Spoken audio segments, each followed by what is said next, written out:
Hello there, my beautiful, lovely, talented, delightful internet friends. Welcome back to my channel. Thank you so much for joining me here today for the long-awaited, it's probably not that long-awaited, I've just been excited about it, book review of the very first part of Pure by Linda Kay Klein, which is my absolute favorite book at this particular moment. I should probably use proper grammar if I'm gonna be like talking about a book, you know? Gotta sound smart. Okay, so in all sincerity, this book changed my life in a number of ways. I read it about a year and a half ago and it really opened my eyes up to see that the effects that I was experiencing in my life when it came to how I viewed myself, my identity, my worth, trauma that I had experienced, how I view my sexuality and gender, issues in my marriage that stemmed from me, I suddenly realized that it was not all attributed to the abuse that I had suffered at the hands of someone else.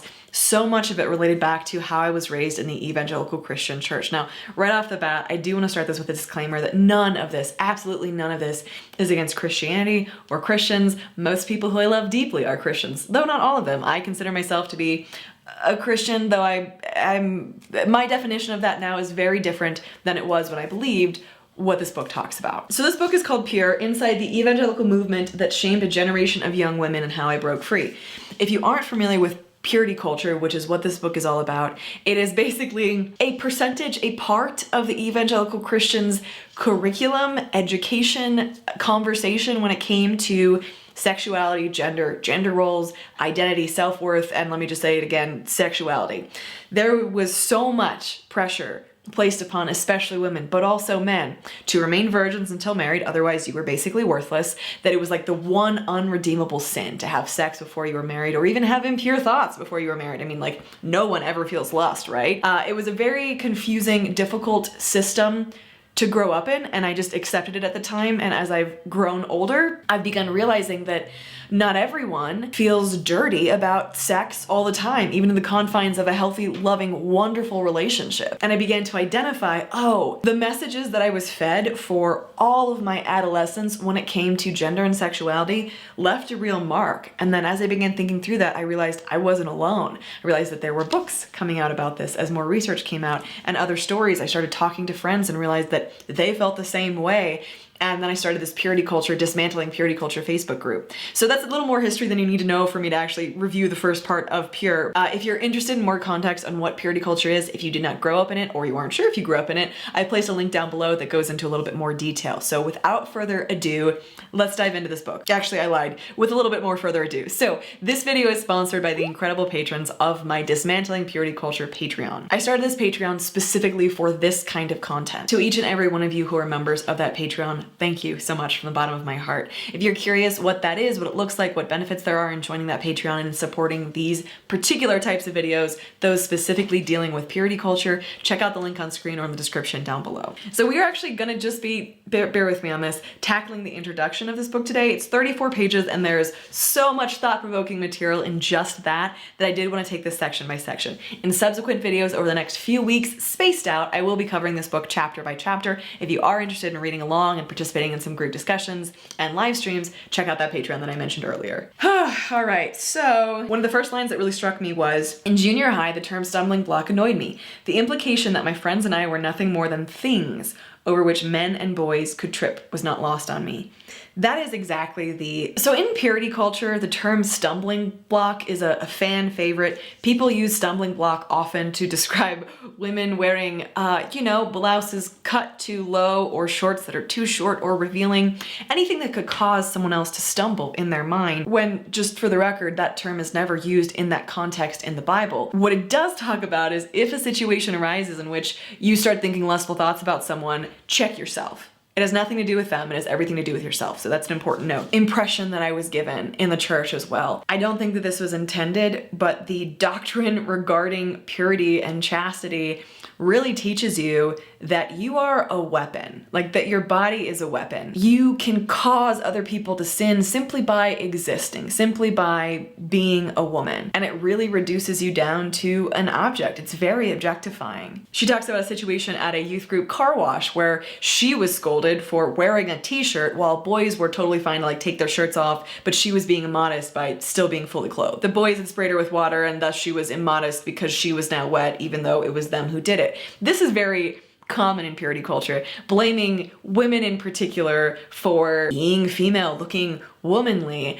I do want to note that I'm going to talk about a lot of this in very male-female language and terminology because that is how it was taught to me. I am a woman. I've only experienced this from my perspective, so I'm not going to speak on anyone else's. But I've had conversations with some of my brothers in the faith and people who've experienced similar things. I don't know what it's like to be a man to go through purity culture. I don't know what it's like to be someone who's lesbian or gay or bi or transgender or anything else experiencing this movement. I think it would be potentially even more damaging in those situations. In the evangelical community, an impure girl or woman isn't just seen as damaged, which she's very much seen as damaged, she's also considered dangerous.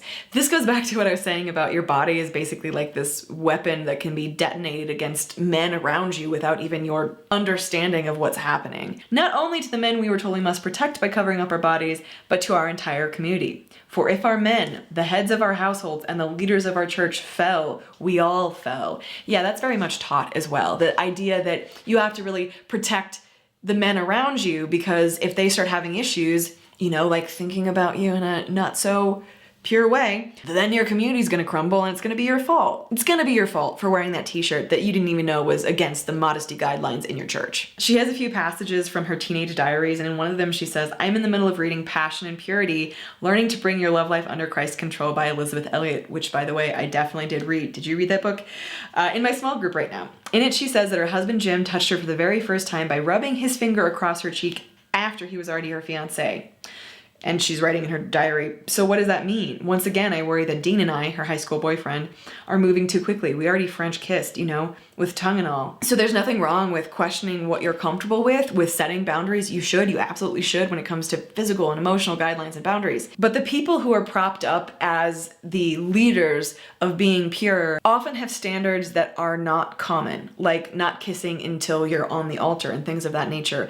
And that's promoted as the norm, as what to shoot for, when that's not how most people operate. The vast majority of Christian couples have sex before they're married, and that's not at all a message saying you should kiss before you're married. No, that's a personal choice for every individual and also every couple. But when everything you're taught tells you that if you even kiss someone before you're married, you might be impure and your husband might not look at you the same way and he might not even want you, that's a really damaging viewpoint to hold and to teach young people. Linda writes, now 21, I had left my religious community, having determined that I was incapable of being the woman they made it clear I needed to be in order to belong.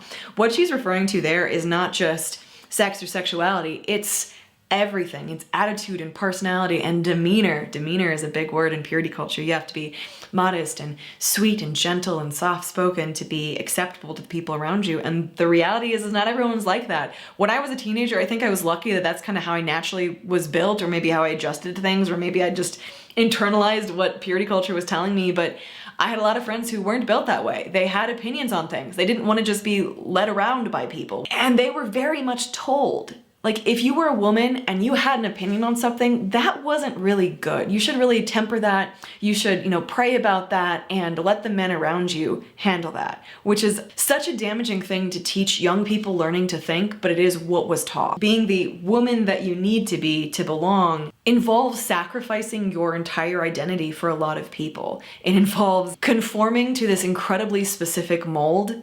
And if you don't conform to that mold, even if you've never done anything, you're a slut, you're a harlot, you're a dangerous woman. You're not living God's plan for your life, even though God never says you can't have an opinion or a voice. In fact, he says very different things if you read everything in context. I had left the evangelical church, but its messages about sex and gender still whirled around my body. Now, for the record, Linda does still consider herself a Christian now. She went through a time where she wasn't so sure about that, but I feel that. I left the evangelical church, oh my God, almost 10 years ago now, like when I was 20 or 21 about. I do still have faith. I am still a person of faith. I believe in God. I have a relationship of some sort with him, but the messages that are left in me about sex and gender are something I am still very actively trying to figure out and struggle through and work through. The education and the conversations that you have about identity, whether it's your sexual identity, your gender identity, or whatever it is, as a 13, 14, 15, 16, 17, 18-year-old, that's when you are learning about who you are and what you want to be and what you should be in some situations. The church taught me very specific messages, and even though I followed the vast majority of those rules and guidelines, I still don't feel like the woman that I should be. I still feel dirty and broken and wrong. Last year, I began to piece together an epidemic that I had not been able to turn away from since.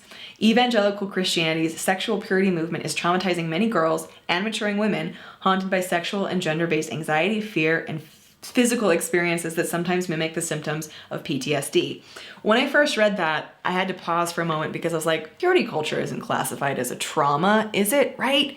But then I began thinking about some of my own reactions and fears and nightmares and responses, and I think what she writes is very accurate, that it does very much mimic the symptoms of PTSD, and I wouldn't be surprised if in some cases it was actually diagnosed that way. Trauma is most often associated with something physical occurring to you in some form, but trauma is so much deeper than that. It's so much more than that. It can be anything that attacks the core of your identity, which purity culture very much does. So this might be an analogy you guys are familiar with, let me know.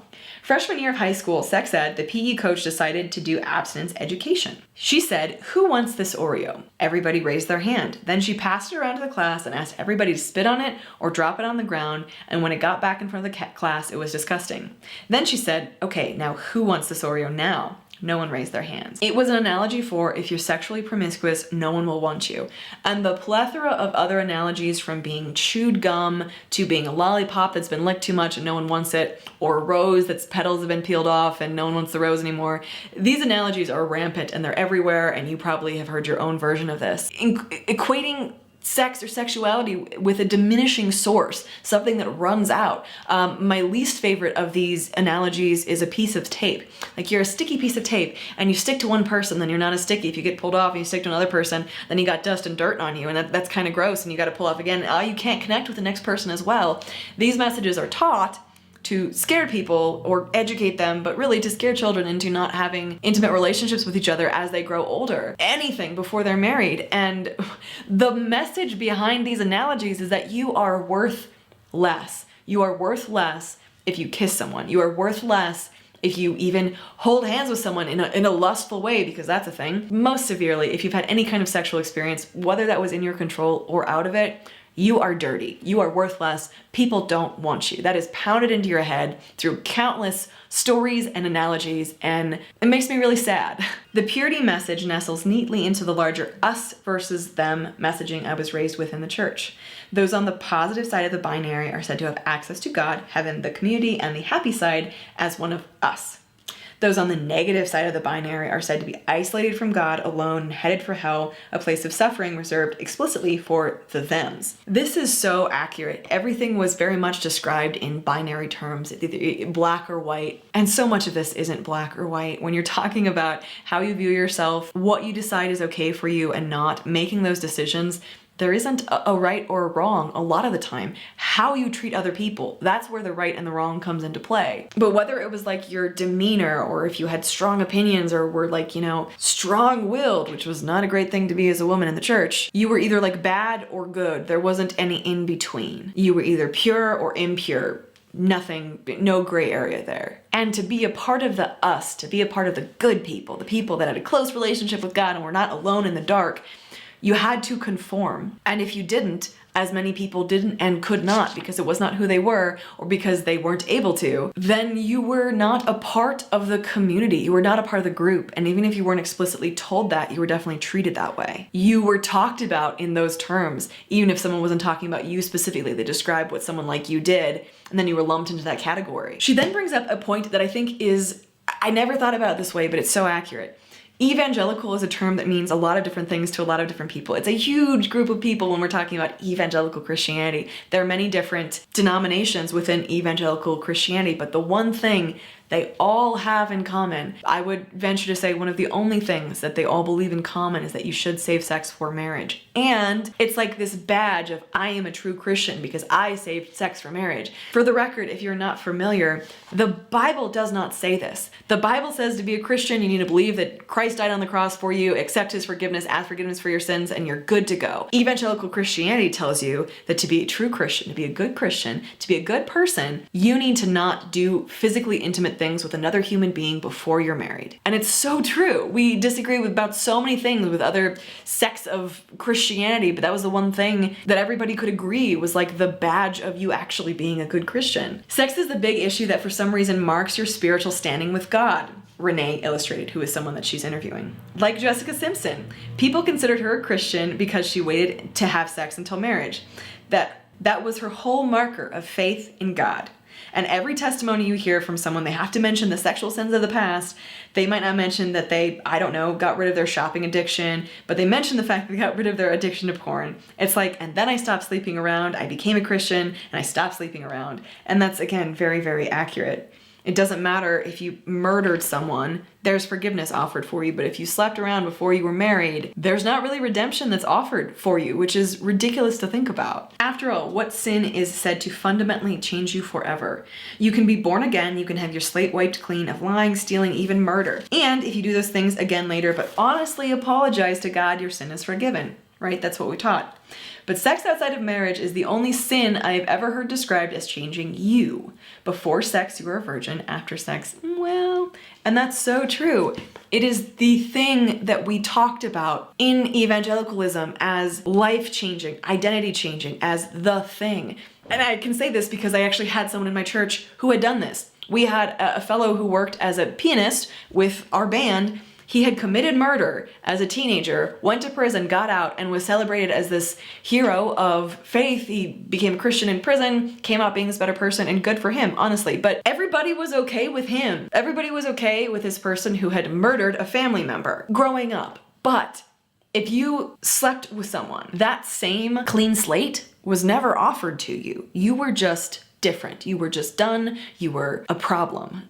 And this isn't the case across the board, but it's what I experienced, and it's what so many other women I've talked to experienced as well. And it is implied that sexual thoughts, feelings, and actions of others can be signs of your impurity as well, because surely you did something to make them think, feel, or do what they did. If someone else was having a problem with lust about you, that was your fault because you did something to invite that. If someone else pushed you against a hallway wall and kissed you, that was your fault because you were probably doing something to invite it. If things went a lot further and people did horrible things to you, well, it's unfortunate that that happened, but you know, you shouldn't have been dressing like that because that provokes men, that makes them think things, and that's your fault. I've said this before in other videos, but I think that that is one of the darkest things about purity culture is it makes you responsible for the actions of other people, which first of all is not your responsibility, but secondly is a horrible message and gives people excellent excuses to hurt and to harm and to abuse you because it's not really their fault. It's your fault for being alive, for existing in the form that you are in. And also the rules about what you should and shouldn't look like and what you should and shouldn't do differ from community to community. So there's no way to really be sure that you are modest or that you're a good woman or you're doing the godly woman thing. So I found this part really interesting, but I'm not gonna go into the specifics. She talks about how purity culture became a thing because it wasn't always a thing. The church wasn't always spreading messages of intense shame around gender and sexuality. But this book discusses the rise of that, why it happened, and also the tie with government funding that is very much present and not great. So I would highly recommend reading the introduction thoroughly and taking a look at those stories and notes and how this became an industry of purity rings, bracelets, necklaces, shirts, hats, underwear, books, journals, devotional magazines, Bible studies, trainings, guides, DVDs, planners, and other products. The list goes on and on. It became this whole market. It was this thing to be marketed to young teenagers, and it never should have happened. If you're interested, it also discusses the fact that purity teaching was not effective as far as reducing teenage pregnancies or reducing the number of people having sex before marriage. It was really not effective at all, and I think it's worth your time to look into. I'm gonna end with this little bit right here. Some of my critics will say, I grew up in purity culture and had a great experience. I wouldn't want those for whom this is true to change a thing about their lives. Except, that is, the belief that some hold that because purity culture worked for them, it ought to work for everybody. I think this is really important to point out because purity culture did work for some people. Some people have fantastic feelings about it. Some people are still teaching it. They were taught it growing up. It worked great for them. They're teaching their kids that. Like it was this happy, awesome thing that fit perfectly into their mold of what their face should look like. It served them well. And I'm really glad for them, sincerely. But just because it worked for them does not mean it doesn't negate the intense harm that it did to so many others of us. So if this worked for you, none of this is a personal attack on you, and I wouldn't want anything different for your life. But understand that your story is not the story of most people who experience purity culture. Okay, so I'm gonna end it there for now, but The next many chapters I think are going to be fantastic because some of the things that we covered broadly in this introduction chapter video, she's really going to dive into depth, and I'm really excited to share some of that information with you. I feel like this video was a little bit all over the place, but I'm still figuring out how to talk about this stuff, and it matters to me deeply. And I'm very excited, like I said, to share this book with you. I'd highly recommend checking out in the link in the description. If you're interested in reading along or being a part of those discussions, check out the link in the description to the Dismantling Purity Culture Patreon group or my Dismantling Purity Culture Facebook group, which is totally free and open to anybody. So let me know what you think. Let me know if you're excited to see chapter 1 reviewed here in the near future. There will be other videos obviously mixed in with that as well on my channel in general, but I'm going to be going through chapter by chapter, bit by bit, and I'm psyched about it. Thank you for listening. Thank you for spending a few minutes out of your day here with me today. I honestly really appreciate it. I know that purity culture doesn't apply to absolutely everyone, but it was a huge factor in my life. And the more I talk about it, the more I realize that it's affected a lot of other people. A lot of people I care about, a lot of people I don't even know yet. And I think it's important to discuss. So thank you for your time. I love you guys. I'm thinking about you, and I will see you in the next video. Bye guys.